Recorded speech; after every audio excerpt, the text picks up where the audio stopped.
Welcome to Slash Detroit for Thursday, July 18th, 2013. Today's episode is brought to you by the healing power of apologizing when you've been a complete bonehead.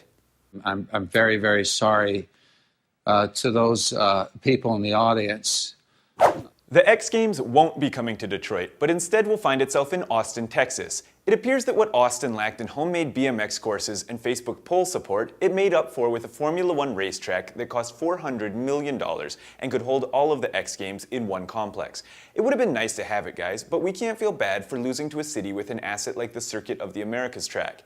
X Games to Detroit organizers are vowing to create their own version of the action sports extravaganza. For the third year counting, Flint, Michigan had the highest violent crime rate of any American city over 100,000 people. And as usual, Detroit wasn't far off the mark, this year taking second place. Every year when these numbers come out, the FBI tells us not to compare cities because the numbers are raw, with no explanation of why crime happens, and because cities report crime differently. Cue also the many voices who say, every big city has crime, we're no different, but let's not kid ourselves, Detroit. We have a problem. If big bad New York City can have a homicide rate of 5.05 people per 100,000, then surely we can do better than our rate of 54.2 per 100,000. Having a murder rate that is more than 10 times New York's is a problem that won't be solved with denial. The architectural firm Albert Kahn Associates released this sketch of a glossy, renovated Packard plant that they would have us believe may one day become a reality. Paul Bashori over at Curb Detroit put it beautifully. Unchecked fire and scrappers hungry for steel support beams have turned parts of the complex into the world's largest game of Jenga, if Jenga released a cloud of asbestos at the end of the game.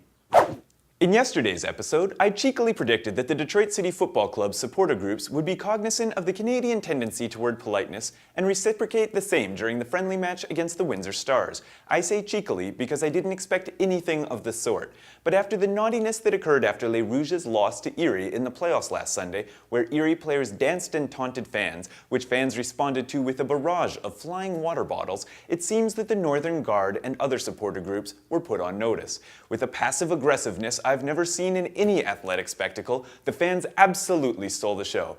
They opened with a booming rendition of O Canada, then loudly chanted, "The ref, he's nice, he is the greatest ref." Other favorite moments included the ever-fading, "Let's get really quiet, let's get really quiet," the appreciative, "We really love your bacon," and about 20 minutes of nothing but seated silence punctuated by golf claps.